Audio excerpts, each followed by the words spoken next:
Welcome, everyone. Oh my God. Let's see.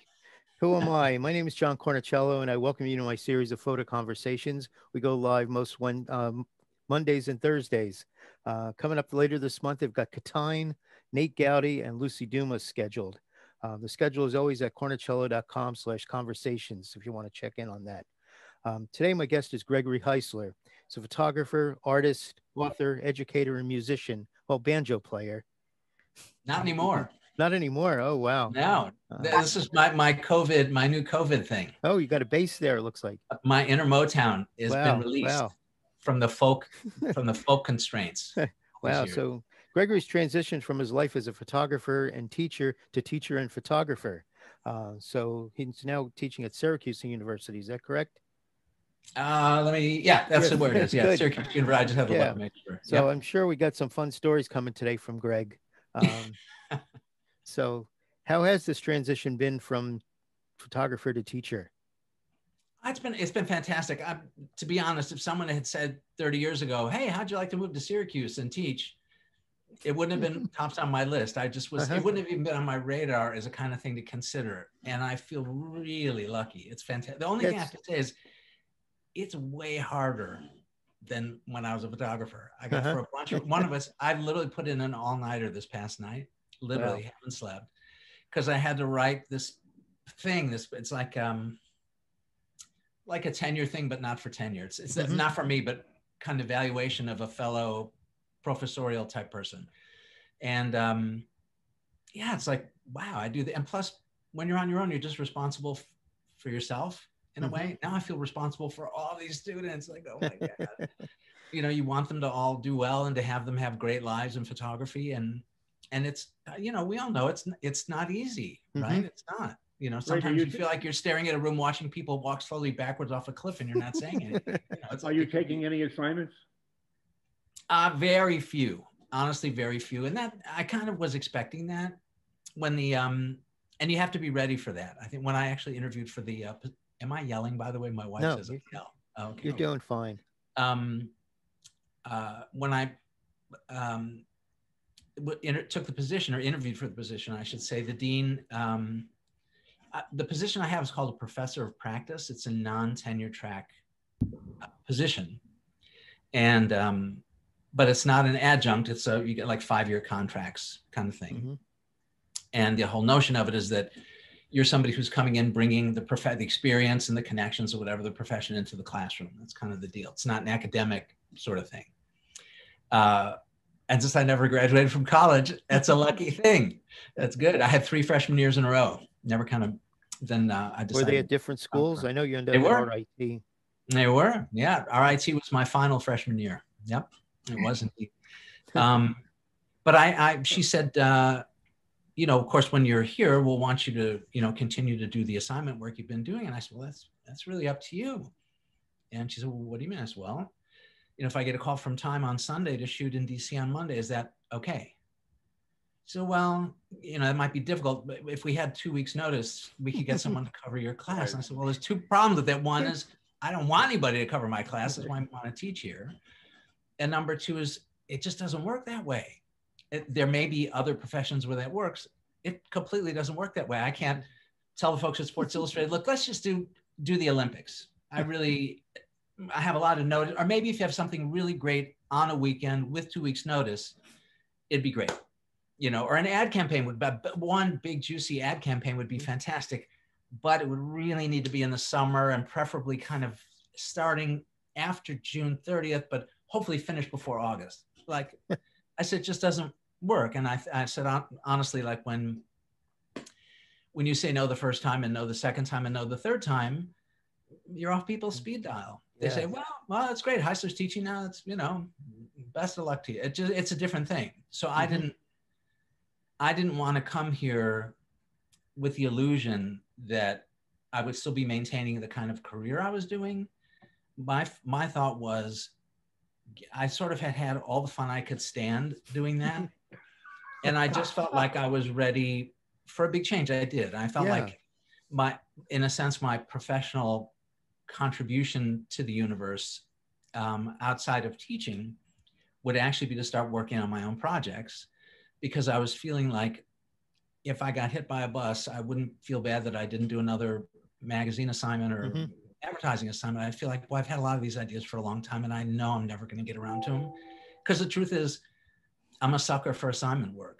Yeah. You know, I can have all these ideas that I want to do, but if somebody would call, it's like, I'm out the door. I'm gone. Like, I like it. I work well that way. So do you miss being called into the White House, especially these past few years? It would have been great to photograph Obama. I'm a little sorry about that. Yeah. I'm not gonna lie.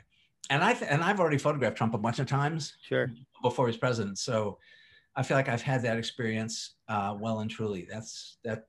That was good. Although we would talk a lot about it in class because it raises all kinds of ethical issues. And how do you photograph someone? And what about the trust the person places in you? And how much does your view of it enter into it? And what about the client you're shooting for? And how much is vanity involved? And if you have to photograph Trump and Hillary together, do you use the same kind of lighting? Do you use the same, like all these different issues come up. So it was actually really, really useful in a way. That kind of reminds me of your two faces of Bush.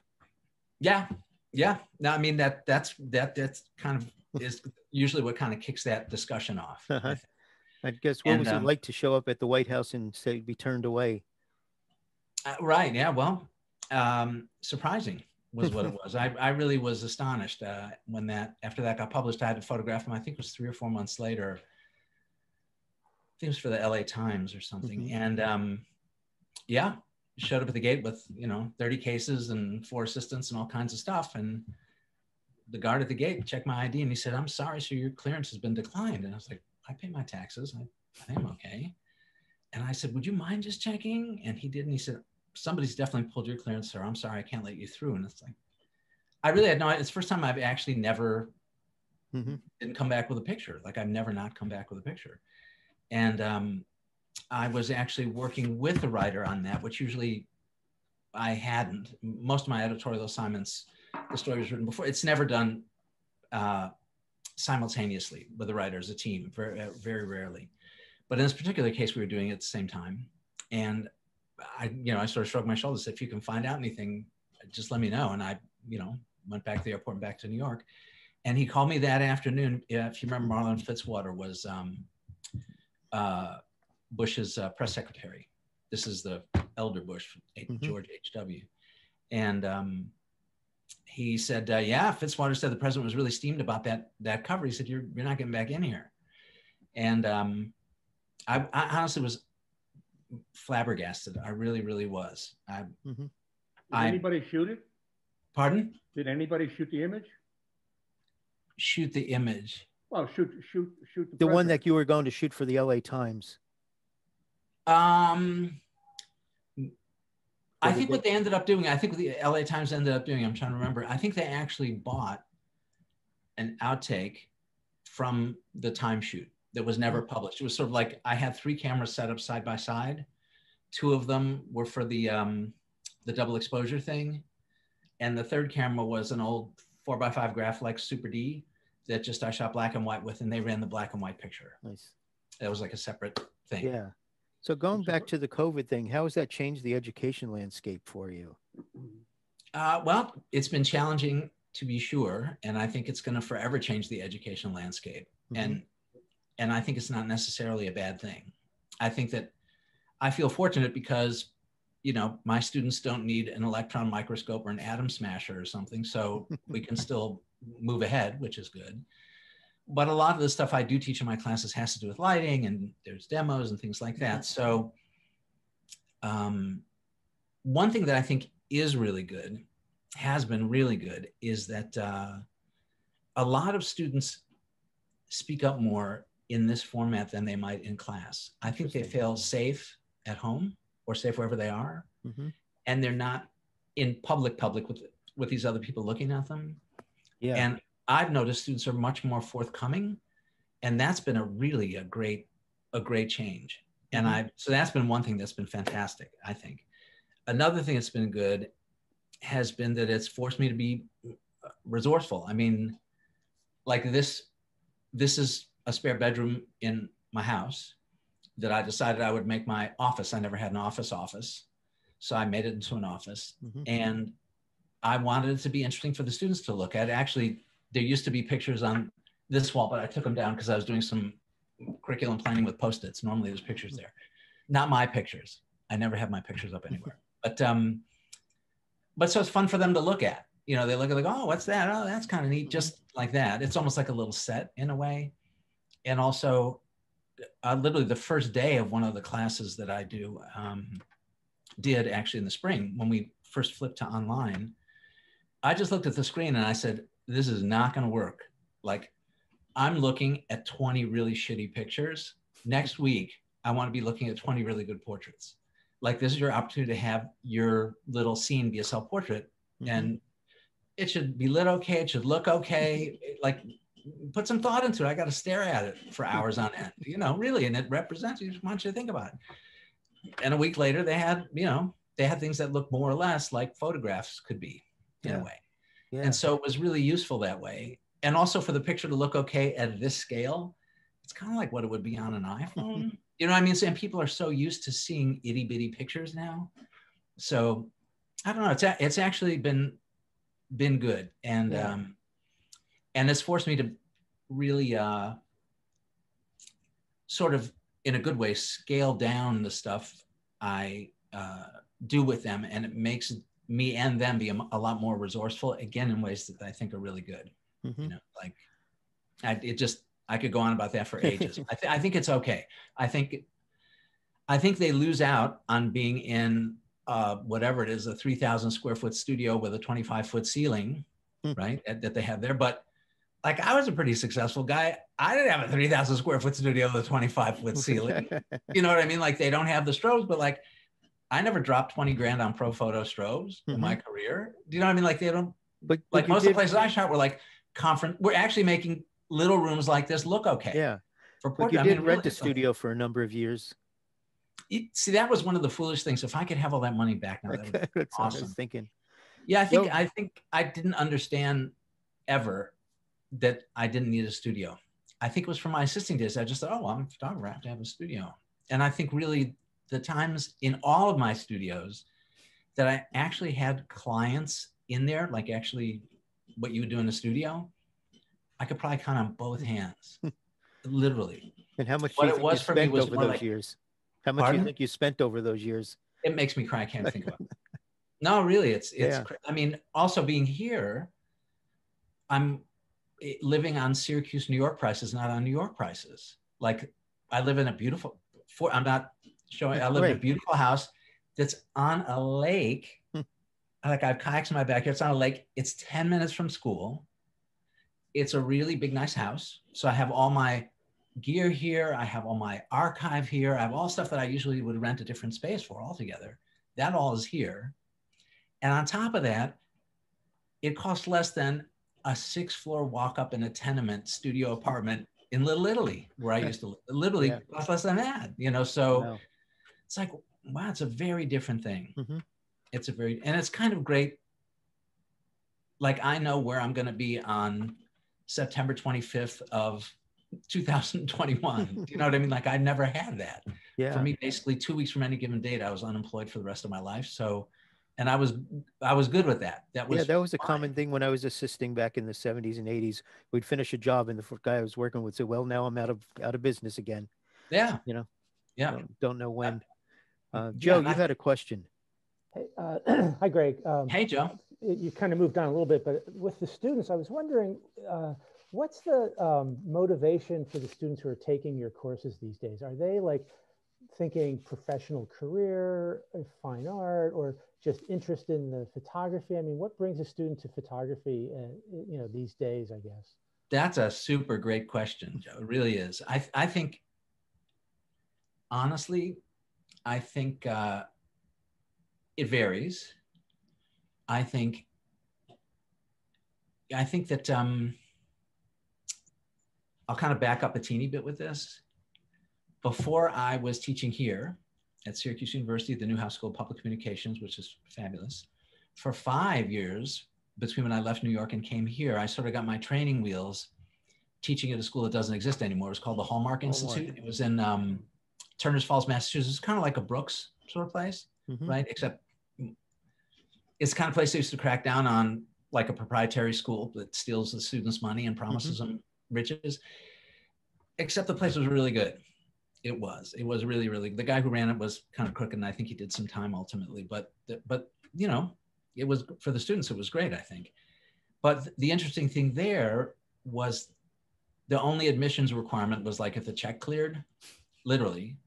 So in a class, this was not uncommon. I remember last year I was there, and that was like being a homeroom teacher. I literally taught from 8 to 6 every day of the week, photography classes back to back, literally.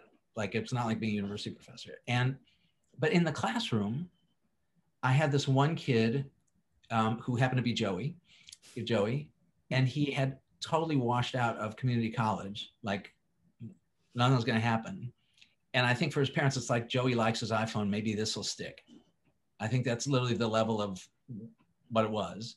Sitting right next to him at this place was a 65-year-old retired New York City judge who was moving to Burlington, and he wanted to have a career. He said, I could be dead tomorrow. Like, I'm not shooting rocks and leaves, man. I want to have a career. I don't have time to waste. It was a 10-month program. So like, you're in, you're out, you know, and you don't leave there as Annie Leibovitz or James Knockway or anything like that. You're like, you can open up a studio someplace. You know, you could open up like a portrait studio. You can go home and do that. And people, that's what a lot of people did, which is great. It gave them like the craft, the skills to do it. So those folks, it was a real mix, right? Here, it's different because among the undergrad, I teach everybody from like the first year babies to the grad students working on their graduate projects, master's projects. But I think people don't have any idea really what it's like to be a photographer. And one of the things I say, like my first day with the grad students in particular, and I found this out from teaching here, is that I think they're in love with the idea of being a photographer. They're actually not so in love with photographing. They just have this notion of what they think a photographer is or does. Wow. But like, they all would love to work, say, for National Geographic, but they don't want to be in a forest or wipe their ass with a leaf or go places where people talk funny or eat weird food or don't sleep a lot. No, I'm serious. Like, they think it's like flying around a helicopter above Rio or something, doing sunsets. And it's just, or they have this romantic notion of what it could be. And they actually have no sense of what it is. And what I try to communicate to them is that it's simultaneously way harder and infinitely more fun than they think it is. It's both, you know? And I think, yeah, it's like, I think they can't actually imagine how, like, I think this is an amazing profession that we're in. I really do. I think it's, God knows, like, we get our hard knocks and it sucks, and there's a million ways that it sucks, and you know, there's a million things you can talk about, but it's an amazing thing to be able to do. And I think that for them, I still haven't answered fully your question yet, Joan, is they have different motivations. I think some of them want to do it because Newhouse has a very strong Photo J tradition to it. That's really what it is. But I've shot for magazines my whole life, but I would never have considered myself a photojournalist. That's for sure. It's not what I do.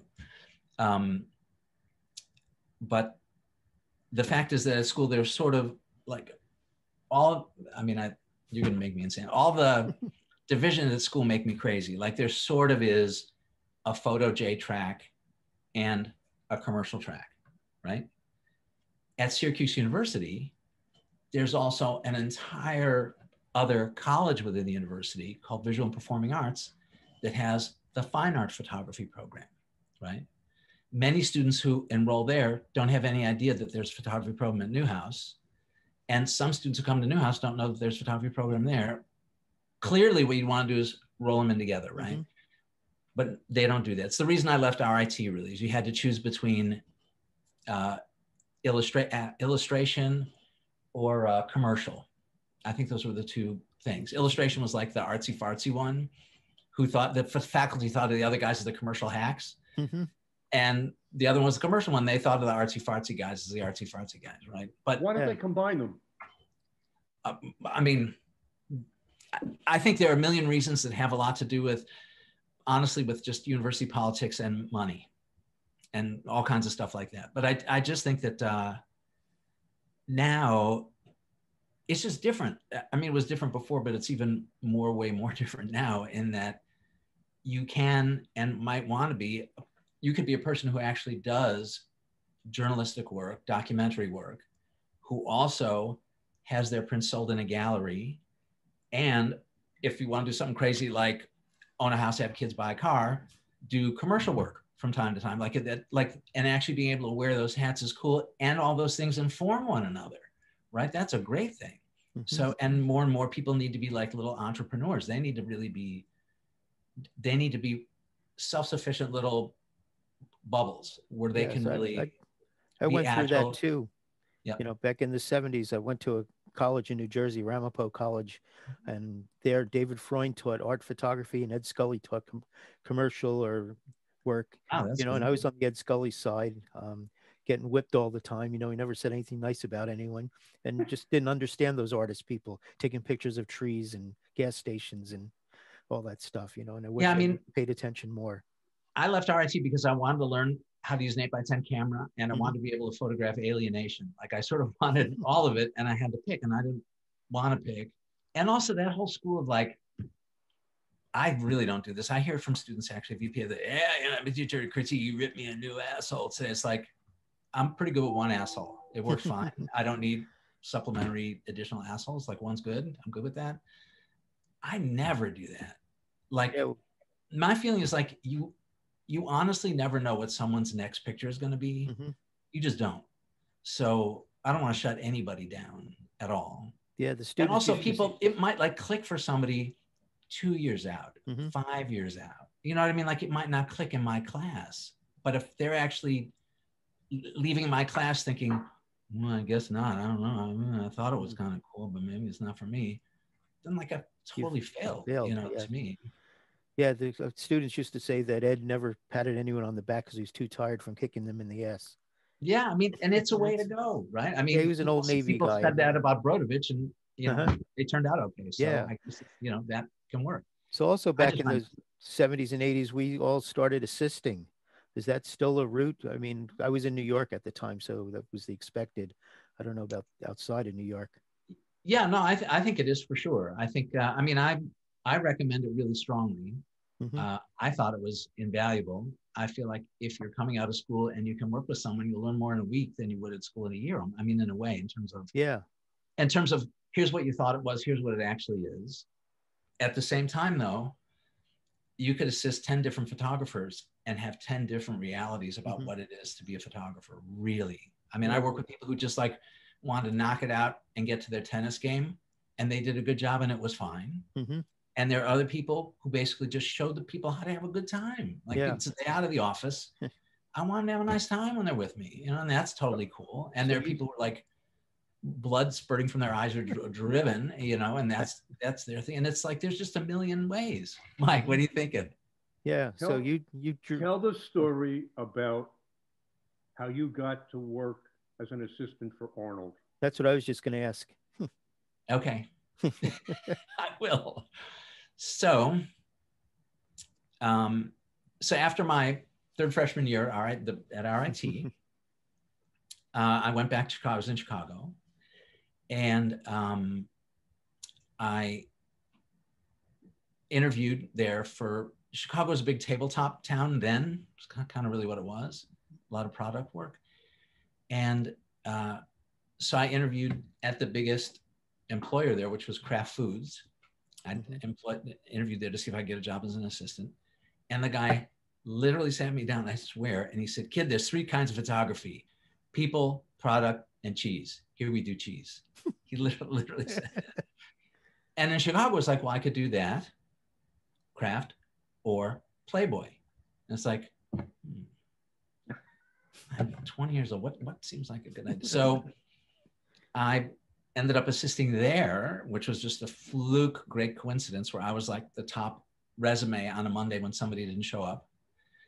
so I had been there for a week, but on the weekend just before I started, I'd written a letter to Arnold. That's one of the letters that's like, you know, I'll work for you for free. I admire you beyond all mortal men. And, you know, it's like, but an honest, nice little letter. On Friday, I got a letter back, right? Like, who would even respond to a letter like that, right? No, it's on his letterhead, right? Typewritten. And I opened it up and I actually couldn't believe it, really. It was my first brush with the real thing. Like just even having an unopened envelope that said Arnold Newman Studio on it. That was Arnold Newman. Like I read about him, I'd seen his photographs, like he's real. He's actually a real person. He has like an envelope, you know? And I opened the envelope and in it was this letter that I still have that said something like, dear Mr. Heisler, thank you for your recent inquiry. You know, unfortunately, we don't hire people from out of town. It's too risky, blah, blah, blah, whatever, but we wish you all the best. You know, Arnold Newman, it was signed, right? So I honestly couldn't believe I was holding that in my hand, right? And I was so encouraged by the fact that he wrote, as I immediately called the studio, right? So I picked up the phone, I called the studio, and he answered the phone, like who answers their own phone, right? He answered the phone, studio, and I said, Mr. Newman, he said, speaking. I said, well, this is Greg Heisler. And he said, who? And I said, well, I just received your letter. I'm in Chicago and I just received your letter. And he literally cut me off and said, I thought I made myself perfectly clear. So it was a quick conversation, basically. But it was a conversation. Honestly, when I hung up the phone, I thought like we have a relationship now. He knows me. Really, like I was just a dope. I had no idea. I just thought like, oh, wow, I just had a conversation with Arnold Newman, you know? Like none of my buddies did at school. They didn't talk to him. I just talked to him. So I thought about it. That's on the Thursday I got that letter because on Friday I went back into Playboy and I told the guys, the photographers, that I'd just gotten this letter from Arnold Newman and what should I do? And they were like, do it. Yeah, well, you know, we'll still be here. Don't worry about it. Jesus, that's Arnold Newman. Holy shit. It was that kind of thing, right? And I was probably the only person ever who'd like, staff job at a place with naked girls all day long, or move to New York and work for Arnold Newman. You know, it's like, well, I went to New York and moved to Arnold Newman. But what I did is literally the next Monday, I hopped on a plane at 6:30 in the morning out of O'Hare, landed at LaGuardia at like 9:30, whatever it was, called him from LaGuardia, and I had my portfolio and I was wearing a suit, right? Or sport jacket, I should say. But I called him from the airport and I said, he answered the phone again, right? Mrs. Newman, Augusta, it was like a mom and pop shop, sort of. They had desks like Ferranti and Teicher, sort of like they had two desks in the same office. And she really ran the place. She was the backbone of everything for sure. But anyway, he said, speaking, and I said, Mr. Newman, this is Greg Heisler from Chicago. And I just wanted to ask, and again, he cut me off and he said, this doesn't sound like long distance. That's when long distance sounded like long distance, right? And I said, well, actually, I'm at LaGuardia. And he said, Jesus Christ, literally like that. And I said, if I know you're really busy, but if you maybe had a minute, I would love to just at least meet you. And he literally wasn't good at the red hold button on the phone, right? So he cupped his hand over the receiver. And I heard him say to his wife, Augusta, he called her Gus, and he said, Gus's that kid. What should I do? And I heard her clearly say, Arnold, what's wrong with you? Have him come over. So he got back on the phone. He said, well, I am really busy, but seeing as you're here, you know, why don't you come by? And so I'd never been to New York before, nothing. If he had lived in Omaha, I'd probably still be living in Omaha, honestly. It wasn't like Dreams of Gotham. It was Arnold. I mean, it was, you know. And so I took a cab to the studio, and which is just this great a place. They opened the door and it reeks of cigar smoke, right? And I sat in his office in this Eames chair that he had in his office. And I probably was the only guy who showed up there for an assisting job in a tie, jacket and a tie, I'm sure, right? This is like 1975. So I should have had hair down to here and, you know, like that's what it was, but I looked like an insurance salesman, I think, I'm sure. So he looked at my portfolio, which was no great shakes. It was like, you know, a really nice picture of my dad and a really good wrestling picture from high school, like stuff like that. But but I was pretty good at printing. I think I was a pretty good printer, and he liked that. So he looked at it and he said, well, I don't know why I'm saying this. Actually, we have been looking for somebody and haven't found the right person, which I think maybe was related to how much he was paying. He wasn't finding the right person. But anyway, he hadn't found the right person. And, you know, if you can stay the night, we'll try you out in the studio in the dark room and, you know, see what happens. And the one thing he had me do that afternoon, he wanted to see how my skill was at spotting prints, right? This back, well, we would all know, like take the spot tone and do it, right? The print he gives me, I'm sure it was reject, obviously, was a Stravinsky, right? The piano? It's like impossible to spot. It's smooth, even tones of 3 tones of gray, right? Like if it's like a field of wheat in the sun, you can spot the shit out of that. You know what I mean? But like a blue sky, no way. Like it's impossible, right? So I was literally shaking so badly that my stippling technique was like the best it had ever been that day, honestly, because I was shaking. And that's when he said, well, if you spend the night, we'll see what happens. So yeah, so I stayed the night. I literally slept on a park bench in what was called Needle Park at 72nd and Broadway, and went back to the studio the next day, same clothes as the day before, and spent the day in the darkroom, and he hired me, which was like an amazing thing. You know, it just was an amazing, I was really, really, really, really super, super, super fortunate to have that. I mean, yeah. You know, it was, and it wasn't like he was a teacher in the way of like, we wouldn't at the end of this say, Greg, sit down, let's talk photography. It's, he was a little difficult and was just his way, you know, he wouldn't say, oh, excuse me, Greg, can you move that light stand over there? Like in front of 10 people, like, how many times do I have to tell you? It's like that kind of thing. And my parents never yelled at me. I mean, I was of course the perfect child, but they just didn't. My folks weren't yellers, so I didn't grow up in a house like that. And I was rattled, totally rattled. But that was more me. I was like a young 21. And the person who was there before me, who trained me, and the person who was there after me, they both stayed like 7 years or something, you know, and they were like, that's just Arnold, you know, and later in the day, he'd say, hey, how's my favorite photographer doing? And talk about like ripping new assholes, like God had just yelled at me, you know? Mm-hmm. So that was very, very difficult. But the real great thing was the only thing that mattered was the pictures.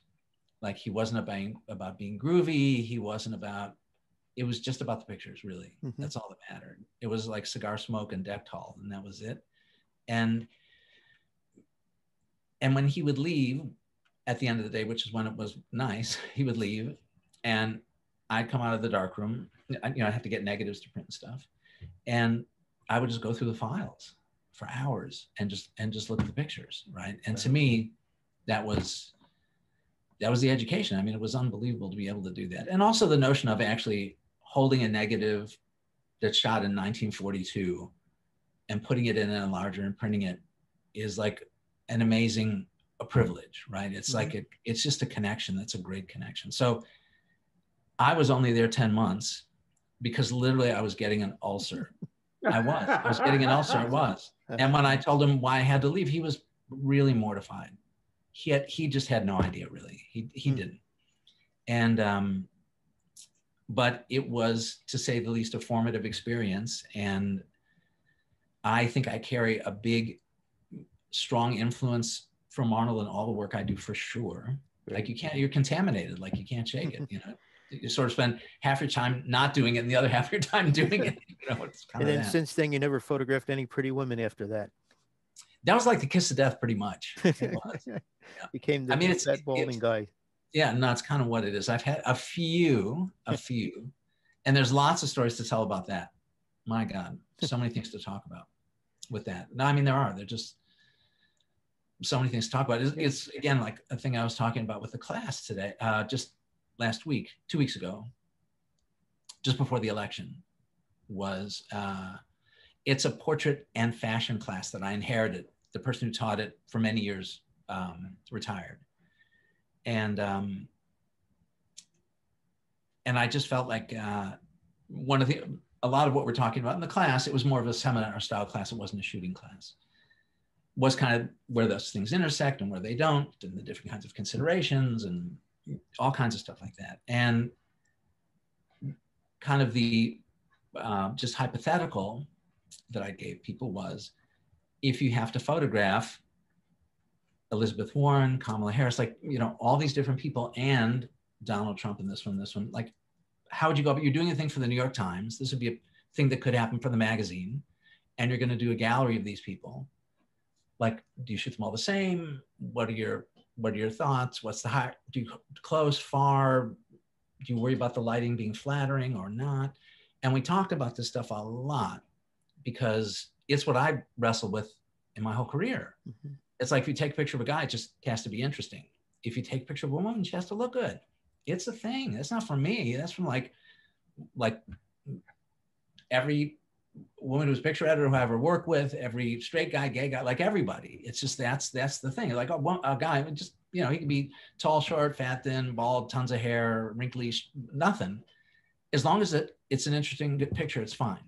Do you know what I mean? No one would think of taking a picture of, I don't know, whoever, you know, Elon Musk. And it's like, is he going to be handsome? It's like, that would never be a thing. It would never be a question. Like, don't make him look heavy. Like, that would never be a thing, right?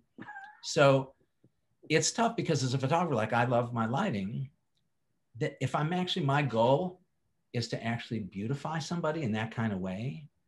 If I have 5,332 things I could do, now I have 7, right? Because now I'm down to the 7 things that are all about flattering somebody, right? And it's becomes a whole thing. And at the same time, is it insulting to whoever, Angela Merkel, is it insulting to her to care what she looks like, right? To want to flatter her, like, given all of her achievements and how great she is, is it kind of a little bit insulting? I think maybe it is. At the same time, given a choice, she would just as soon look nice as not look nice. Like, yeah, kind of wouldn't mind it. Wouldn't it be okay?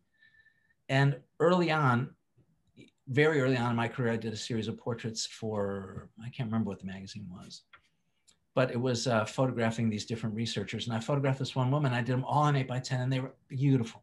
I thought they were, I was young. I thought they were really nice portraits. And they were all close. And they weren't like a warts and all thing.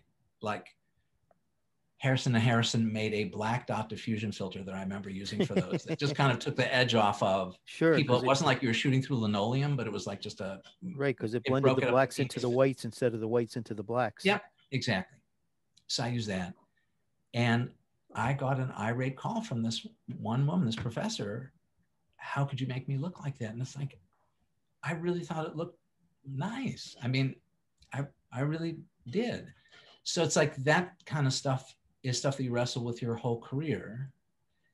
The difference being that even at a magazine like Time, if that's a concern for them, they'll actually hire somebody who is like a fashion and beauty photographer, because that's just what they're going to do. And they also know that the image they get will come retouched and done. So it's not like the magazine did it. There's no journalistic anything. Like, they hired the artist to do what he or she does, and the finished thing is what's going to get put on the cover. And that's it. Do you know what I mean? It's that kind of thing. And I think there's a giant, huge spectrum of possible portraits to make between that and like reportage or, you know, bug pinned to a wall, you know, hard portrait. There's like a million things you can do in there. Yeah. But it's tough. Mike, what were you going to ask? So this may be a perfect segue about Arafat. You, Arafat, Arnold.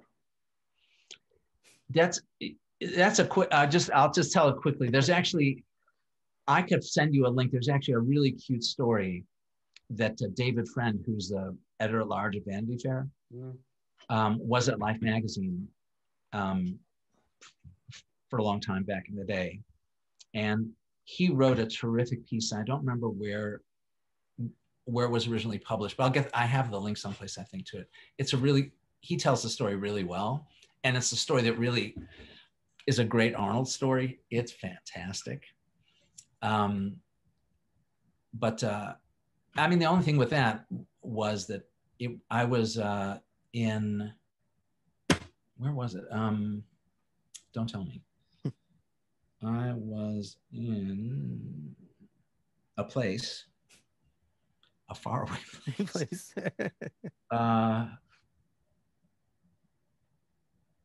Tunisia, that's where I was.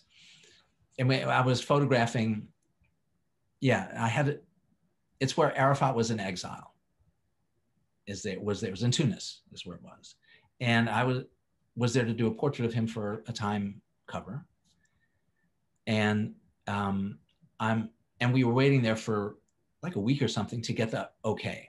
It was kind of like, they'll let you know when you can do it and you have to be ready to just pile into a van and go over there, which ended up being what happened. But I walk out of the hotel and who's walking in from a taxi is Arnold. And I said, Arnold, it's so great. I can't believe it's so great to see you. And he literally said, what are you doing here? And I said, well, actually, I'm here to photograph Arafat. And he says, but I'm here to photograph Arafat. And it wasn't like, wow, what a cool coincidence. It's like, this town ain't big enough for the both of us. It was like that kind of thing. It's like, why are you here? So, but he was actually photographing him for Life magazine story. And I was photographing him for a Time story, as it turned out. But the really good piece of this, I'll send you the link because I won't tell it anywhere near as well as David does. But there's a really whole cute story of Arnold's experience photographing Arafat. That's really great. It's a great one. And then were you going to mention in that link Arafat's response to your camera? Oh yeah, I mean I was using a little, I think it was a little wooden 4x5 camera, and I used lots of different cameras for lots of different reasons. Like the workhorse camera would probably have been like the RZ, the mini RZ. That was just a workhorse camera for me. And honestly, it's so funny when digital came along, which I thought was going to be a passing spell of bad weather, but it turned out it wasn't. But when that first came along, all of a sudden I was shooting with 35mm cameras again, like SLRs. And I hadn't really been doing that for a really long time, right? Like I'd been shooting medium format and larger and liked it. I mean, that's what I like doing. But the bigger the wooden cameras in particular, as a portrait thing, to me made a big difference because people basically shut up and sit straight when they see it.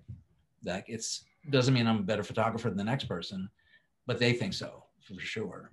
Even at the White House or something, like they get photographed all day by terrific photographers, right? But they don't so much see that. And so they walk in, it's like, oh, okay, well, this is going to be different. And immediately it just kind of catches their interest. And when Arafat saw it, I remember he said, I've not seen a camera like that since I was a little boy. So if nothing else, it just shifted his expectations a little bit and got him interested, and I think that's a big thing. I mean, it's like wearing the bow ties or something. It's like I dress up when I do those things and it's a different thing. It's just different. Like if I'm in the NBA locker room, I don't all of a sudden wear a basketball jersey. Like I look like a moron. I don't have the body for it, but I don't, I'm kind of the same guy all the time. And at the same time, it seems funny, like in a locker room to wear it. But the truth is, like in a corporate suite, I'm wearing a tie, but to those guys, I probably look like a clown. You know what I mean? Like it's in the universe and hierarchy of ties and shirts and jackets. I'm out. I might as well have a corncob pipe or something. Like I'm way out of the thing, for that. So another thing that comes to mind is you had this penchant for putting New York mayors into precarious positions. Yeah, I never thought of it that way. It does seem so. Yeah, I actually never noticed that as a pattern. Not with Koch though. He was just sitting in his office chair. So that was okay. He was older though. Yeah, I mean there are two. I think both pictures are in the book. There's one of Mayor Bloomberg, who is a terrific person. He's actually really funny. You wouldn't know it. He he's not telegenic. He doesn't come across very well. He certainly didn't in the primaries. Mm-hmm. But in person, he's actually really funny, and he's kind of dry, but great. He's a really hard person to photograph. And I photographed him for like 20 years, and we have a good relationship. Well, not like buddies, but he's fine. He's more tolerant of me than he would be of someone else, which is like, wow, that's great. Just be tolerated. That's fantastic. But he was willing to listen. And there's a picture of him in a tree by City Hall. And it was a thing that was done for time. They had their like 100 Thinkers. I think it's a thing they do every year now. And he was chosen because he had this, I think it was the Million Trees Project, where he wanted to plant 1 million trees throughout the city. That's what it was. And so the initial thought was to get him out like in Bed-Stuy with a little sapling that he would be planting, something like that, just be, you know, kind of a sweet picture. But his schedule didn't permit that. And they said, well, we'll have to shoot it at City Hall. You know, can we shoot it by one of the trees? And I said, well, you can have a shovel, but it's like a 200-year-old tree. I think it's gonna look a little funny. I don't know, you know? And I said, well, let me think about it. So I literally spent the day walking around looking at all the different trees. And there's this one on the side of City Hall that actually had a perfect view of the Brooklyn Bridge. So I thought but you couldn't see it unless you were up. So I just proposed that. I said, we'll make it easy. I need him to be there. This is where he has to be. It's a totally comfy place for him to stand. And that's what he did, and it was fine. And it just looks like a businessman in a suit up in a tree for no reason, but he's there. And it just is kind of a fun picture of him because he's playing it really straight. Yeah. But it's neat. It is kind of a neat picture. And you mentioned books, so I might as well show people the 50 portraits here. There you go. So people should check that out. And the other one was Giuliani on the ledge. Yeah, Giuliani was, that was for a Time cover for their Person of the Year, right? I used to be Man of the Year, and then he was more like Creature of the Year, Organism of the Year, whatever. But he was the Person of the Year, and it was after 9/11, and he had his that was his moment for sure. You know, like the president was a little bit nowhere to be found on the day, and the face that people saw was Giuliani's. You know, he was the reassuring figure. And he wasn't exactly beloved when he was mayor, that's for sure. But that was his moment. So the thing with the Time covers, and I was really, really fortunate to have that relationship for sure. There was a lot of trust involved there. That's actually the thing that Bloomberg, he wrote the foreword to the book. And that's one of the things, that is kind of what he talks about, it being the most important element really is trust. Certainly in portraiture it would be, or it doesn't have to be. Boy, that's a whole other discussion. No, I'm serious. Yeah. It's like, you know, like I know a photographer who's really good, a person we would all know, and this person literally doesn't say a word to the person. That he just doesn't do it. His thing is, it's their job to fill the space, not mine. And it's like, you go, dude. Like it's fine. Like I'm of the I want to make people feel comfortable thing. And I get that you don't have to do that. But that means there's probably a lot of pictures I'm not going to get because I do want to do that. And also, and again, this is just my immaturity. I sort of wouldn't want to take a picture of somebody that I wouldn't want taken of me. So that means there's a lot of pictures I'm not going to take, right? And they might be very good pictures to make, and they might be totally justified, valid pictures to make. They might be. Yeah. But I feel like it'd be kind of, in a sense, violating that trust. It's really, really tough. So the reason I mentioned the trust thing is at Time, they wouldn't send me out with like a magic marker sketch or what is generously referred to nowadays as a mood board, which is really just like a plagiarism festival. And they would just say, we're doing a story on so-and-so, here's what it is, see you Tuesday. I mean, really, pretty much, that's kind of what it is, which is great. And I took that really seriously, like super seriously. It wasn't like, I'm doing blue, so you get blue, or I'm doing painted backdrops, so you get painted backdrops. It's like, no. And again, lots of teaching moments for the students. It's sort of like, well, if you're going to take a picture of someone, let's say you take a picture, I don't know who, Bruce Springsteen. Mm-hmm. If you're photographing him for Fortune because of all his millions, that might be one kind of picture. If you're shooting for a cover of Rolling Stone because of his upcoming tour, that might be another kind of picture. If you're shooting him for Men's Fitness because he's buff and 70 or whatever he is, that's a different, no, I mean, they're all different pictures, right? And just make sure that squiggly cord works. Yeah, the squiggly cord, that's another one. But to me, that makes a difference, right? And at the same time, it works the other way where if I'm photographing, I don't know, like Donald Trump for a cover of Time or Rihanna for a cover of Time, well, I wouldn't photograph them the same way either. Mm-hmm. Even if it's my style, I wouldn't photograph them the same way because they're different people. They're different. It's a whole different thing. It's sort of like out of respect for the person, the publication, the story. That would be, to me, driving it, you know? Mm-hmm.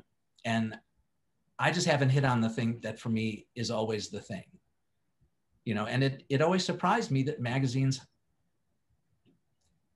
that they hire people who do a thing. Mm-hmm. Like they would never do that with their writers. They would never have the writer who always wrote the same thing, you know, or they would never hire a writer from another magazine. They do that with photographers all the time. A managing editor would walk into the picture and say like, how come we're not using this person? How come we're not using that? I want that, you know? And it's like, they never do that with writers. They would never do that, you know? So I think that's to me, photography is more important. Well, well, that's the thing I tell the students, and I go into as like a visiting person to the journalism classes, the writing classes. There's a whole magazine department, newspaper department. But one of the things I talk about is, it's actually funny at Newhouse, in every classroom, there's a wall that's the Newhouse mission statement, which is like, I don't know, 20 bullet points at least. The top one is demonstrate strong writing skills, right? Take groovy pictures isn't anywhere on there. Mm-hmm. Not even on there. Yeah. Not be visually articulate, nothing. Because the school was founded by writers.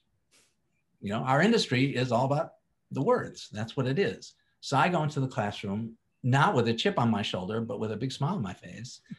And I say, I took this stuff very, very seriously because for every person who actually reads the story, like 10,000 people look at the picture on the opening page of the story. And for every person that looks at the opening page, 100,000 people look at the cover.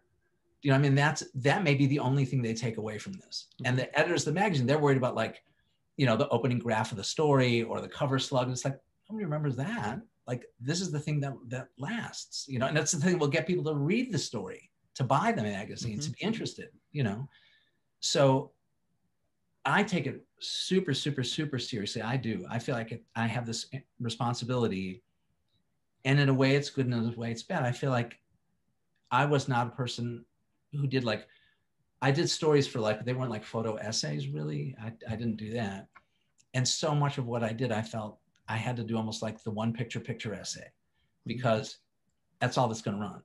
So whatever I think about this, whatever the story is, whatever I'm trying to get across, whatever, anything has to be like shoehorned into this picture, which sometimes is a great thing and sometimes makes for a pretty contrived picture, and maybe it's not so good.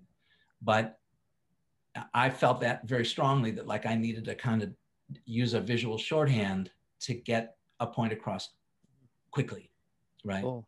A couple of questions have come in the chat. Jim was asking, why don't you have your own photos up? He says many people have complicated relationships with their own images. How do you feel about them? A, I already know what they look like. That's fine.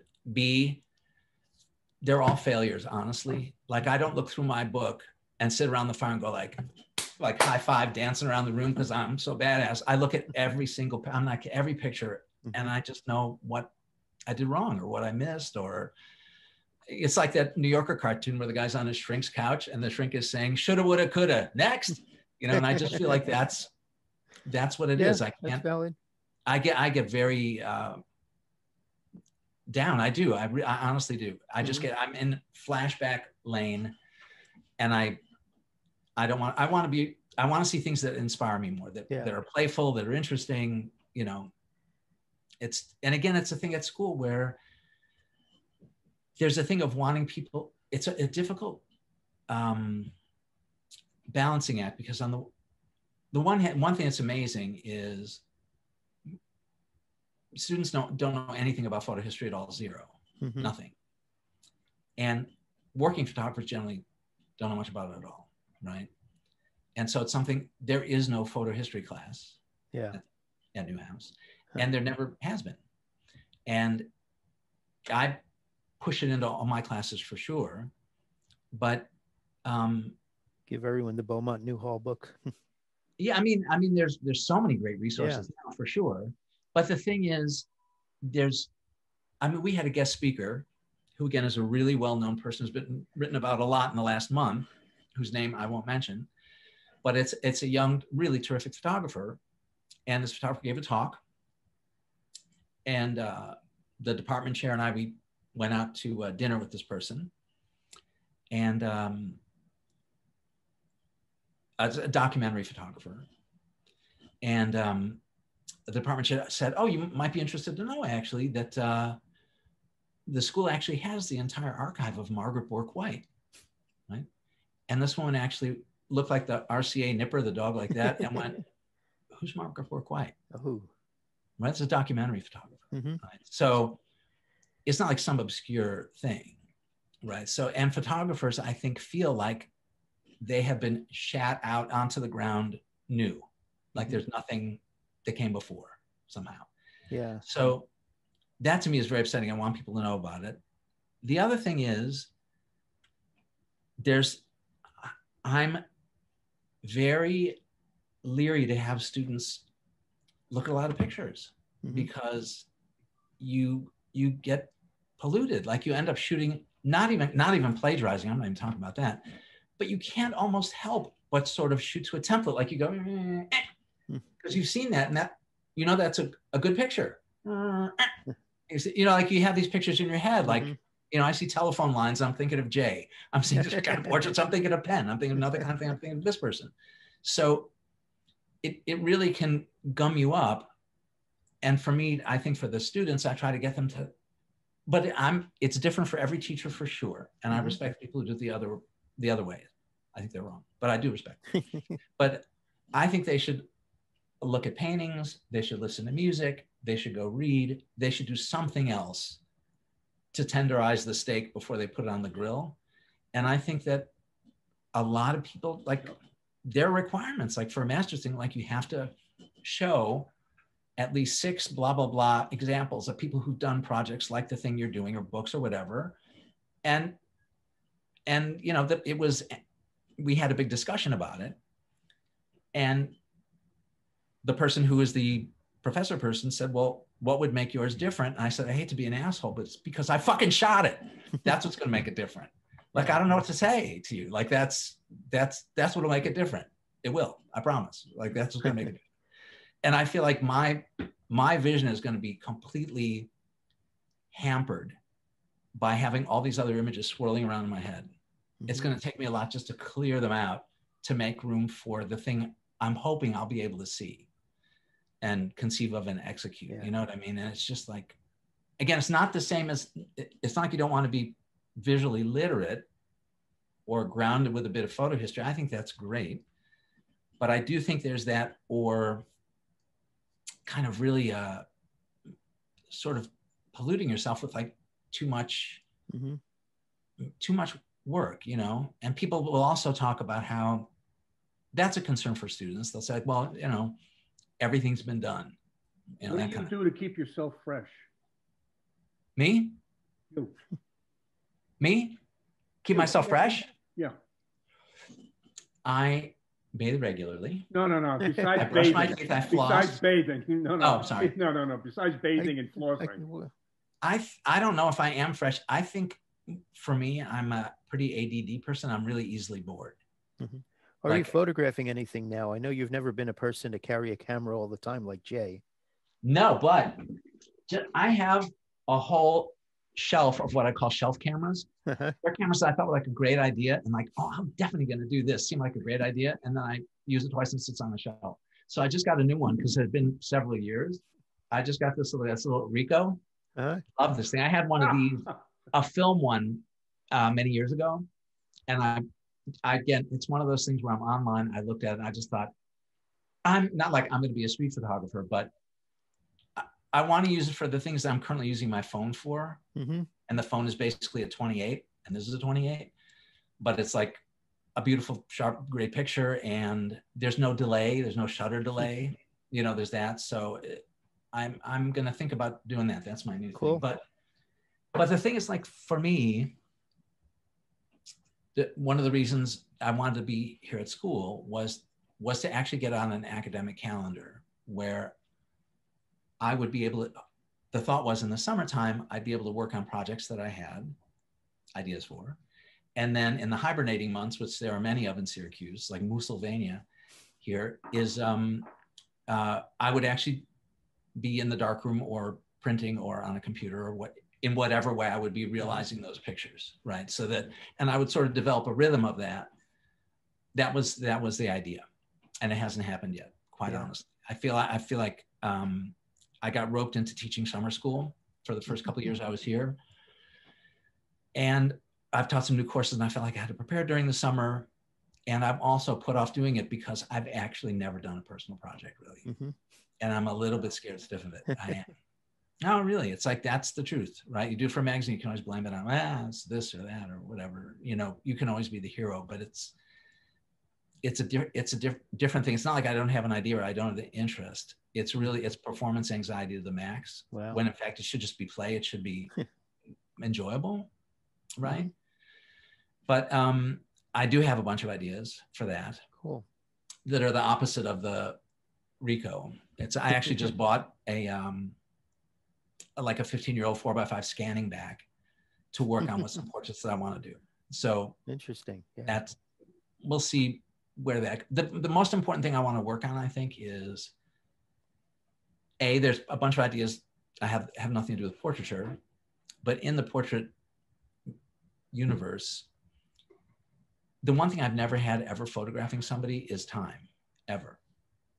Like, you know, and like I just never had it, never been there. And I don't know, in the way that I've worked, almost what I would do with the time. It would be like the endless first date. Like I can only be funny and interesting and okay for so long, and after a while you just want them to go home. It's like, like I can't keep this up, right? And in my experience, again, it's different for everybody. When I sort of calm down and try to kind of really engage more with the person, again, for the people I was photographing, they're not interested. Like from what I've found is it's gotten to a point with these kinds of folks that the world is like a mirror to them. They're just seeing themselves, and they're really not, you're like doing this thing. They're not interested in you, really. And I never sort of thought that was important because, I'm like, that's not why I'm there. But it just, I found that in the working that way, handicapped me a lot in a way. And also all the things I was saying that were my mission, right? Like to understand the story and to understand the person and to like all of those things, I would like to work on portraits that actually didn't do any of that, where I had tons of time, right? And I have some ideas for how I'm going to do that. And it might be that in an hour, I take 500 good pictures and none of them, or 500 bad pictures, or 499 bad pictures and a good picture. Or I might like literally stare at somebody for an hour and then go click. I don't know. Yeah.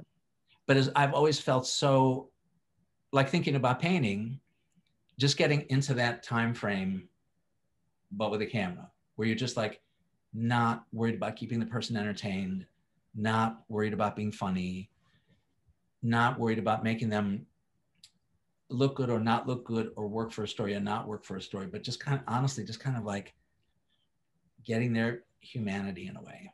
Yeah. And my thought is that if somebody captured my humanity, really,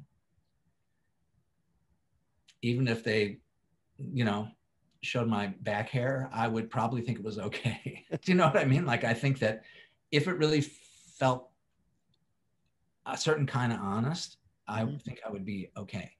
Do you know what I mean? Like, that's, I just feel like that picture I haven't really taken yet.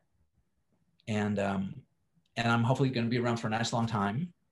And, you know, I think about Jay, he's going to be 90, Jay Maisel, in January. Yeah. So I've got many years left, hopefully. Him and Dwayne Michaels. Yeah. I want to make, I don't need to make more pictures like the pictures I've made. I'm happy to have made them, and they made me the man I am today. but I've also had my fill of them. Yeah. And that's why I don't look at magazines. There was a little time, I'm not going to lie, when I was at Hallmark. When I moved there from New York to Massachusetts, my world got real small real fast. It did for sure. And there was a time when I have to say, I looked at every magazine. It's like, fuck, I could have, gosh, shit, you know, I can't believe they're hiring so-and-so. Not really, and just in the worst, pettiest, horriblest way. But that's what it is. And I definitely got past that for sure. So I feel like I can look at magazines now and pretty much see them as like as a reader, as a consumer, as a viewer. I think I can do that. It's not like competition anymore. Yeah, it's not. Yeah. I mean, you know, that's the joke about how many photographers it takes to screw in a light bulb. It takes 500. It takes one to screw in the light bulb. It's 499 to say they could have done it better. And I think that's like our thing. But I don't feel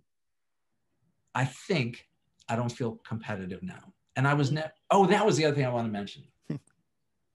When looking at other pictures and the students say there's nothing, you know, what do we do? Everything has been shot. There was a really specific day I remember at the end of my assisting kind of stage where I saw the first Creative Black Book. Remember the Creative Black Book? Sure. Right? So I sat down with it and I literally went from page 1 to the end. It was like that thick, right? And I sort of had a migraine. Like by the end of it, it was like, oh, my eyes were like rotating independently. And I remember very clearly closing the Black Book and honestly saying a thank you to all those photographers, because those are all pictures I never had to take. Like, don't need to do those. Those are done. Those are done. And again, total disclosure, I've probably done my fair share of variations of those over the years, of course, right? But I feel very optimistic for these students. When I was at RIT, they didn't have a lot of speakers back then. When I was there, they had a person at the end of the year, and for the I think it was the Reedy lecture was the big lecture. They had this guy from New York who was not like a famous photographer. He just made shit tons of money because he was a commercial photographer, right? He did like his name was Rudy Muller, and he did everything. Like if you saw like a David Langley kind of person, like cars, booze ads, cigarettes, like he did all the stuff that you see, but unless you were in the business, you really wouldn't know his name. Like he didn't do editorial work, right? It wasn't a thing. So he came and he gave the talk, and we were like just about elbowing each other because every picture that was up there was like we'd seen it, and he wasn't like our teachers. This guy was like the real deal for sure. You know, it's like he had actually done it. So we loved it. And at the end of the thing, they had the Q&A. And of course, I was like the dopey kid who raised his hand first. And I asked the dumb question that everybody asked, which was, what advice would you give to somebody starting out in photography today? And he was quiet for a second. And he said, I hate to tell you this, but I'd become a makeup artist or a set builder. He said, the photography business, it's over, it's done. And that was like in 1975, right? 1975. And the thing is, like, it was for him. Wasn't for me, right? So we have people who come and talk about how the business has changed and how it's dead, or people who were successful commercial shooters and are now just doing their other things, but are quite disdainful of the business. And it's like, I never had Rudy Muller's career. I didn't cry about it. I've worked for Life magazine, but I didn't go like John Dominus to Africa and photograph leopards for months. It's like, for me, a life assignment was like half an hour at John Travolta's house, and I was excited. Like, that was amazing, right? So I didn't cry about that stuff. And I think for the students now, it's like they'll never have my career, but they have this crazy thing called the internet. Mm-hmm. They don't have to buy $5,000 pages in the black book. If they're canny, they can be known all over the world for free. You know, it's like it really is. And you don't have to live in New York anymore. Like you can be anywhere. Like it's so, in a way, the world has changed in lots of ways that are more difficult, and lots of ways that are better. You know, these students will probably have to be a lot more nimble and a lot more resourceful, and they might have to work on more things to make the same amount of money. Like, I don't know. But the truth is, like every year somebody cracks it, right? Like every year you see new people, you just do, you know? And I think it's exciting for them. I do. I do. And if worse comes to worst, 30 years from now, they'll be the best photographer among all their friends. Like they'll carry with them forever. Yeah. And they'll see stuff that they wouldn't see otherwise. Really, the students say that after the first class. It's like, oh, I just look at light differently now. You know, they're like paying attention to stuff that they just didn't pay attention to. So you go out and take neurochromes. Pardon? Like you go out and take neurochromes instead of. Yeah, no, that's definitely, I tell them about that too. That's a great expression. I'll steal it. Please do. Of course, then they say, what's a chrome? So I'd have to say neurocaptures. Yeah, okay. That's what they are, neurocaptures. Let me jump in and ask a question, which you have already answered. Looking at, you know, Arafat or Bush or Bruce Springfield, any number of the famous people that you photographed, and even maybe some of the miners that you photographed, is there any commonality between all of them? You mentioned one commonality, and that people look at themselves as a reflection of the rest of the world looking at them. Would you say there's any human commonality? And if you can't think of anything profound, don't be bothered by it. I don't. For the people who are the VIP/celebrities/ whatever types, the commonality would be impatience more than anything else. The thing that's tough now, it's sort of not their fault. The thing is, like, I can come up with this amazing idea, and I'm Monday's great idea. And they have Sunday's great idea, and they're going to have Tuesday's great idea from the person who comes on Tuesday. Or they're going to have Tuesday at 9 o'clock's great idea, and then there's a 10:30 idea, and then there's the 1 o'clock idea. You know, it's really, they have been through it. It's worked differently. You know the photographer Gerd Ludwig? He's a terrific documentary photographer. He has talked about when he was in Germany, when he was still in Germany, he was working for like Bunte and Stern. He'd go photograph somebody, spend a week with them. And he was welcomed as like an honored guest in their house, and they'd have dinners with, like, they'd be actually curious about him. Like, oh, what's your life like? It's like, that would never be the case. Honestly, I feel like, I don't know how to say this without sounding like I'm denigrating somebody else. I don't want it to sound that way, but I don't, because I don't do it, but I think people would relate to it. Sort of, it would be, most people I know, I will say this is true. If the plumber comes to fix the toilet, they don't get in a conversation with the plumber. They just want the toilet to be fixed and for the guy to not leave a mess on the floor. And I think that's a lot of how I feel photographers are seen in a way by these kinds of folks. It's like an inconvenience. Hopefully they won't take too long. Hopefully they won't mess up the carpet with their gear. But they're not at all curious at all. Not curious about me, like, wow, what's your life like? But even to engage in any conversation, really. And I just, it's not a big deal to me in terms of the pictures I was making, because I feel like I wasn't getting to know them. The picture almost had to be subject proof when they walked in, so that whether they're in a good mood or a bad mood, or have a lot of time or no time, or are interested or not interested, the picture has to be successful. So it's not dependent on that kind of interaction. Yeah. When it happens, that like takes it to another level of just the unplanned spark that's there, which is great. I mean, that's obviously a great thing. So Cheryl asked one question about a session, Rinpoche. She loves the put the photo in the 50 portraits book. Is there any story behind that one? Yeah, that was part of a whole series of pictures I did. I did it on my own as just I wouldn't even call it like a project. I don't know, it's very confusing. Everybody calls things a body of work. It's like a body of work would be like your life. A body of work wouldn't be like how I spent my summer. I don't know, it feels like it to me. But anyway, it was a body of work I did. And it was at this thing called the State of the World Forum. It was in like 1990 or something like that. And it was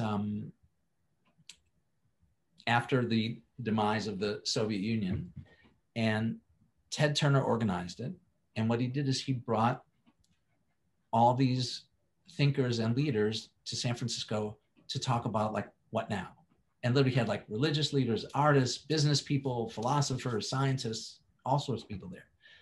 And because his feeling, which was interesting, was now that this has happened, if we don't have a plan going forward, what we're going to end up with is like tribal warfare and all kinds of skirmishes going on all over the place, because now the lid's taken off. So we have to have something to take its place, right? Something positive. So anyway, I was there, and I set up in a little hotel room 2 little sets, like a full-length thing and a very close thing, literally in a hotel room. We just had them take the bed out. And I was able to photograph people who were willing to come in. And the draw was that I would shoot 2 frames. I would shoot a close-up frame and a full-length frame, and then they could go. Like, that was the premise coming in. So they knew it wouldn't be like, oh, just one more. Oh, you're looking great. It would just be like, this is what it is, right? And so when he appeared, he was, I hate to say this because it so isn't a good story anyway, but like, he was ushered in, he sat in one place, he stood in the other place, and he was ushered. Perfectly nice. My feeling is at that point, I'm like trying to be a mime and just in some way telepathically connect with somebody. And I think that's possible to do. I do. I think it's possible to do that. And that was sort of like my mission on those, was to be able to do that as quickly and as authentically as I could. That's all I can say about that. And he, like, the truth is, he's such an interesting looking person. I mean, he's like Yoda, like Stevie Wonder could take a good picture of him. It wouldn't be that tough. He's like a really amazing looking, fascinating looking person. So, yeah. So you had mentioned in the book that you used the wrong lens on the wrong camera. Did you plan before he showed up? Yes. Or did you just think about it on the spot? No. I had tested this out in my studio before. That's the one thing I did do in my studio, is there were days, believe it or not, when we're unemployed, right?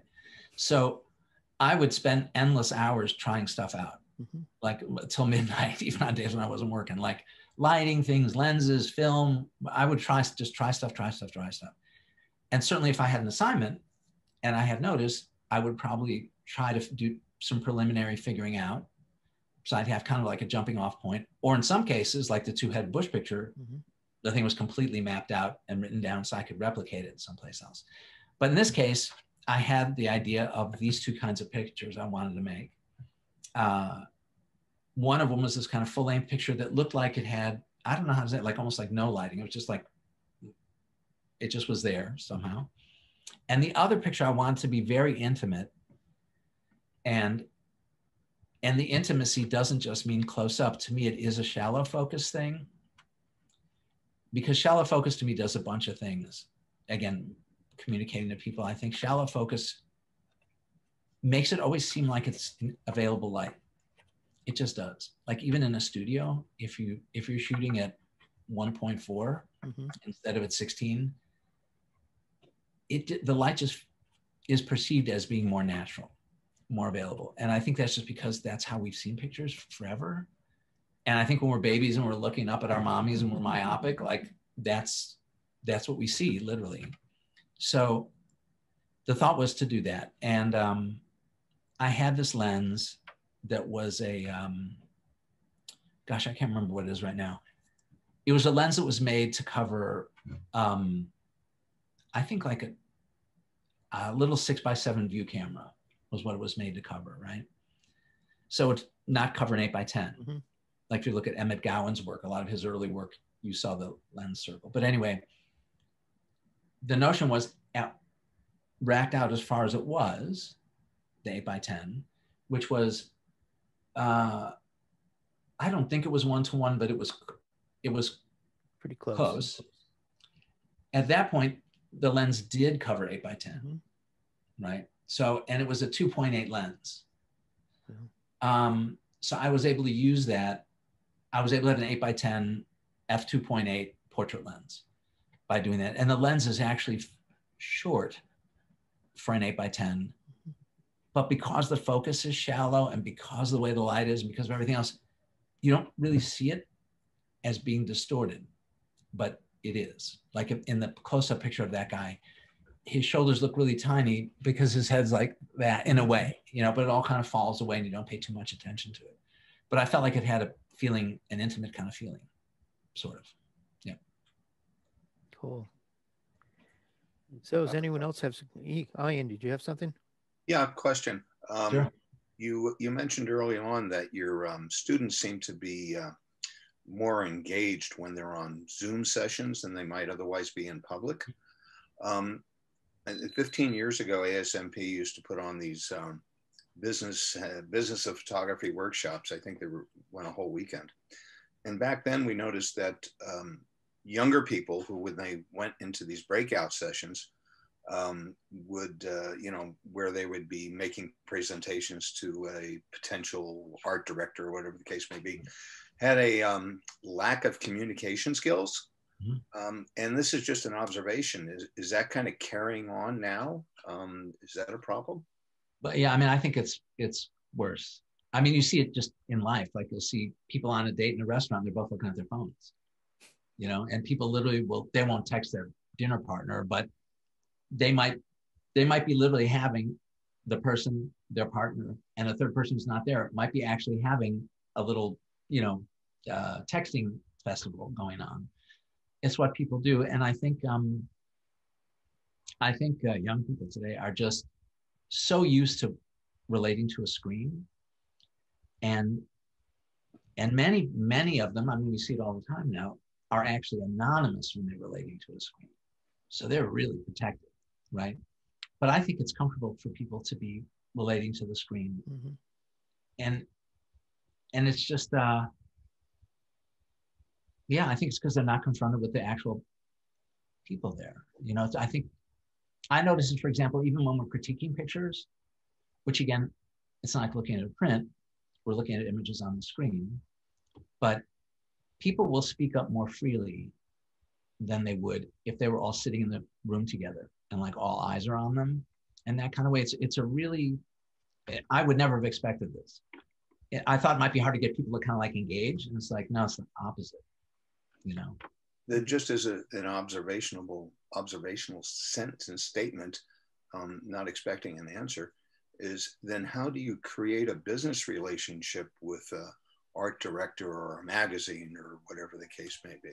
Seems like that would be difficult. You mean for them? Yes, correct. Oh, I think a bunch of things. First of all, I try to model it for them, honestly. Like when there's a whole thing at school, like teachers ban phones from their classrooms, that kind of thing. I feel like I'm in competition with the telephone. I have to be more interesting than the telephone. And if I'm not, they should be on their phone.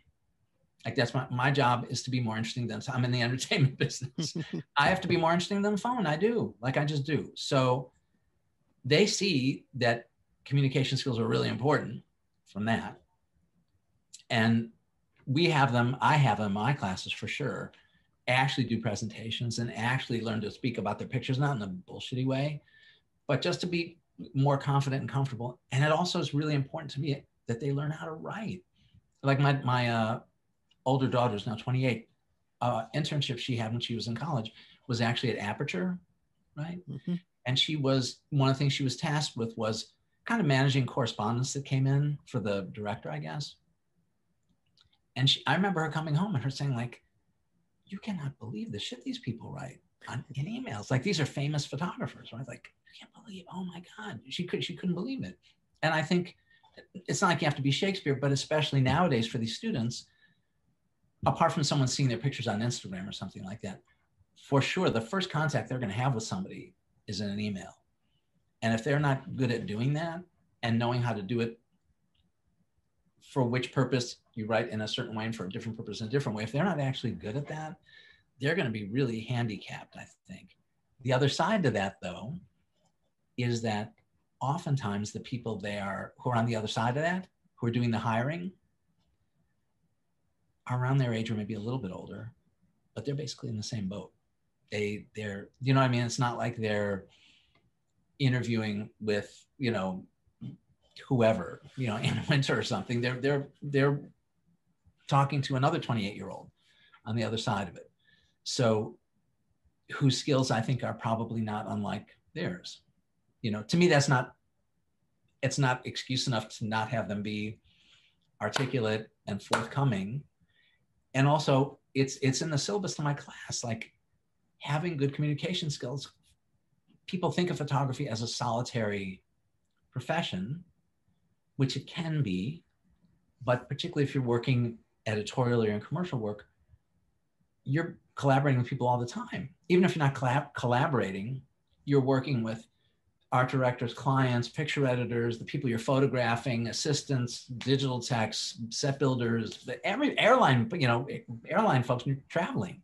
Like, you have to be a really good communicator to be able to do that, or it won't work. You know, you have to be able to communicate I think. But interestingly, when I was at Hallmark, one of the things I was very surprised at that I thought was actually pretty cool was the facility was great. The guy spared no expense on the facility. He really did. I mean, we had, when I started, like 250 students, maybe, photo students. And for the entire time they were there, the students were issued a Canon 5D Mark II with a 24-70 for the year.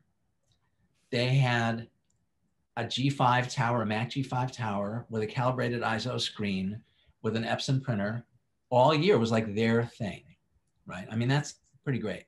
And they had, I don't know, 6 or 8 or 10 like portrait studio bays, like in an emergency ward where they're curtained off, kind of like that.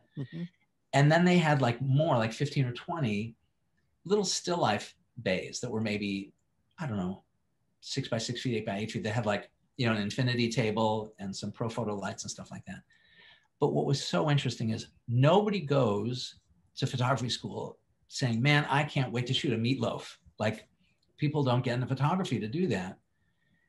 I was so surprised how many students actually really took to still life and product work, because they put in their music, they're left alone, and they can concentrate on what they're doing. Yeah, it's and a it's Zen like, thing. It's great. Pardon? It's like a Zen thing sometimes. No, it still is. Life. It's Zen, and to Ian's point, it's like, frankly, you don't have to communicate with anybody. Like, even if it's not Zen, even if there's like a racket inside your head, you're literally just in your world. And I think that so many people liked it, you know, and I would never have guessed it in a million years, never.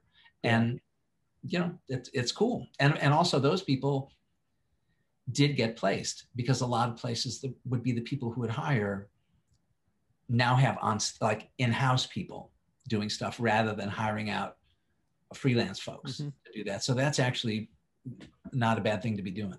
Yeah. But it's cool. You know, it's really surprising. Yeah. I'm going to go back a couple of decades now and start shooting meatloafs. Yeah. Right. Telling you. Yeah. For me, getting started was a catalog studio in New York. I think it was Montgomery Ward, and we shot lamps and ceiling fans to size on 11 by 14 Deerdorfs. And over the years, I've worked my way down in size since then. I mean, the thing is, I assisted photographers who did still life, and it was like, pulling my fingernails out one by one was agony. But many years ago, I did a campaign for Doers Profiles, those black and white campaigns they had. And you know, people did before me, Larry Robbins and other people did before me, but I did for this several years. It was great. It was lots of fun. But I noticed that at the bottom of that was always like the little inset of the color shot of the bottle and the glass with the rocks and stuff like that. And I said to my agent at the time, who does that? And he said, oh, you'd like to shoot that? They get paid twice as much as you do for doing the portrait. And I said, are you shitting me? And he said, Yeah. I said, could I do this? Well, you'd have to show me you can do it. I literally stayed up straight through a weekend. I worked my ass off. Like, and I literally made 3 times as much money shooting these things. And I ended up doing them because I would be able to shoot that little inset of the rocks, which is a cool thing to do. It was fine. It was fine. You got to play with those plastic ice cubes. Yep. I have one. Where is it? Right here. What was that place that Trove Trendgrove Studios, right? Remember that? Trendgrove Studios. Yep. This is my Doers. This is my Doers. Yeah. Ice cube. Yeah, no, it is. But it's all a challenge and it's fun. And the other thing is that kills me at school is the kind of catchphrase is follow your passion, follow your passion, follow your passion, follow your passion. When I was 18, my passion was to someday have a girlfriend. That was my passion. I was not an informed person. And my feeling is like, they don't know what they don't know yet. You know what I mean? Like they haven't been to a coal mine. They haven't been to a mountaintop. They haven't been to a refugee camp. They haven't been to a boardroom. They haven't been to anything. You know what I mean? So my thing with them also is like, just say yes to everything. Shoot anything you can. Anything, like every experience is great. And people are like, nah, it's not the kind of thing I would do. And I said, no. Like shoot, A, it makes you a better photographer. And B, you might meet the person on that thing the person who knows the person who's going to hire you to do the amazing thing. Like, and if you don't actually put your toe in the water, you're never going to go down the river. If you're going to stand on the bank, like just watching all the boats go by, that's not going to help anything. And like, you need these experiences. You need to like see shit and experience stuff. You know, like I felt so fortunate. Like before I ever was doing portraits, I was doing a lot of corporate work in the magazine Stuff for Life. And I didn't do any portraits hardly in those days. It was all shooting at like, you know, steel mills and beaches and this and that, all kinds of stuff. Like my first assignment for life was to shoot a parking lot. And my second assignment for life was to shoot a 10-pound topaz. You know, it's like, it was great, you know, but that's the opposite of how it is now. Then people at Life, their thing was, they weren't looking for somebody with a shtick or a gimmick. They're like, we want to see if you have eyes. Try plugging your eyes into this. And now try plugging your eyes into that. And surprise, John Longard used to say, surprise me. Like, that's kind of the last thing a lot of people want now. They don't want to be surprised. They want to know what it is. Because they don't want someone to say to them, well, how come it's not that? Because what happens now is people generally show their editor or their boss, creative director, a picture. They don't show magic marker sketches or reference painting or something else. They show another picture. I mean, how many times in my life, honestly, did I have an art director say, we want you to do an Annie Leibovitz picture, right? I mean, she's it. She's the most famous photographer who ever lived. I mean, she's the celebrity herself. But, you know, and I would say, well, I have her phone number. I think you should call her. Like if I want Annie Leibovitz picture, I call her, and I really like my pictures, but it's like, I think you should call her. Yeah. And they're like, no. And then you get the job, and they'll literally have a picture of hers. Say, we want to shoot, you know, like this kind of thing.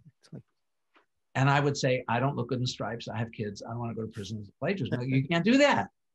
And they said, no, you know, just start with this, and then we can do something else. And it's like, no, I can't do that.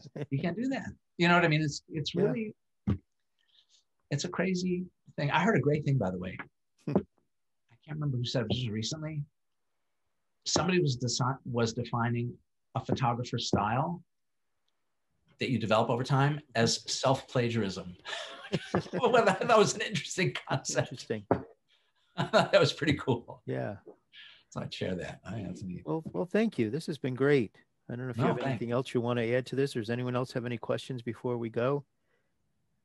You have snow in Syracuse yet? Pardon? You have snow in Syracuse yet? We actually had a little flurry, maybe almost a month ago, but then it was in like the 80s and stuff for a while back.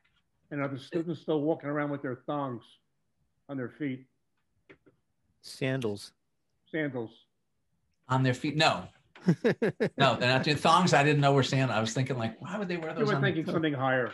Yeah, I don't know. Yep. No, it's being here has been a really, really cool experience, you know, and just being with the people who are here. Like when I interviewed with the dean, she said, why Newhouse? Why do you want to be here? And I just said, I want to be the dumbest guy in the room. That's what I want. You know, I want to be the dumbest guy in the room. That's why I want to be at the university. You know, I want a fresh start. Like I want to kind of just be learning new stuff all the time. And that's what I feel like I get to do here. It's super interesting. Yeah, really if you stop learning, you know, it's over. Are your classes, Greg, are your classes filled? Well, they're filled to they don't get filled in that kind of way. You're welcome, everybody. That classes they call it has to make. They have to have like, I think 8 students in a class, right? Oh. So, but sometimes classes don't. Mine have, which is good. But for most, they kind of cap the class at 20. So there are other professors in the department who teach introductory classes that actually all the Newhouse students take. So they do have lectures that might have 50 or 100 students. I don't have those. I haven't had those. And those are also always full because they're like the incoming group. So, and the enrollment actually amazingly just keeps going up and up and up. And that's the thing, this stuff is like Syracuse, Newhouse is really selective. It's super hard to get into. I wouldn't have gotten in here for sure. It's hard to get into, but it's interesting because there's such an emphasis on diversity, which I think is a great thing, obviously, but it's not diverse in terms of who gets in a way, right? Like if you get into Newhouse, it doesn't mean you're a terrific photographer. It means you're really good at taking tests and you study well. You know what I mean? And how many photographers do we know, myself, who are like dyslexic or, you know, not great, but they're fantastic photographers. So these students never get to bump up against those people, right? They don't actually get to bump up against other people who are really good test takers and really good in school. Do you know what I mean? It's that kind of thing. Mm-hmm. And I think that's a little bit unfortunate. Again, I think the students are great, but it just seems like, I don't know, photography, that's such a good thing. Stephen Wilkes, Eric Miola, Clint Clemens. Yeah. Right. All Newhouse photographers. Yeah, I mean, there ought to be some good ones. That's a long time. Very cool. But the thing is, like, I think Newhouse is great, but the honest truth is, like, people like Stephen and Eric and Clint Clemens, wherever they went, they would have been Stephen and Eric and Clint Clemens. Those people, they're like exceptional photographers. They just are. And Resnick also. And Jax for sure. Like they're and Seth. Yeah, for sure. Like they're, you know, I mean, those people are standout human beings in any context, but they just would be. They're really exceptional. You know, I mean, and RIT took credit for like Pete Turner and Jerry Yulesman, and it's like there are those people. Mm-hmm. To me, where the school succeeds is all the other students. Like what you want to do is not hold those people back, and you want to get them excited and make them really spark. But what really the success to me is honestly everybody else. It really is, because I think that's where you can make a big difference, a bigger difference, I think. So I don't know. I just think so. Yeah. Well, I'm glad you're out there making a difference. I'm trying. It's fun. Good. I like it. I do. I like except when I'm up all night, but other than that. Yeah. Well, thanks everyone. This has been a fun conversation. Pleasure. Today. Thank you. Sorry, I don't shut up once I get going. No, that's good. I love this. It's fun. Keep going. Yeah. If people want more of this, just look up Gregory Heisler on YouTube. There's a great 2-hour lecture that's just flies by. Oh my God. You get a lot of these great stories in there. So go look that up. You can see if I'm consistent. We'll find out. Yeah. Very cool. Well, thank you all. Pleasure. Thank you so much. Thursday. I appreciate you having me. Thank you. Michael, it's a treat to see you. Really a treat. Thank you so much, Greg. I love you. I really do. Likewise. Too. All right. A treat. Stay healthy. Be well. All right. You too. Okay. Take care.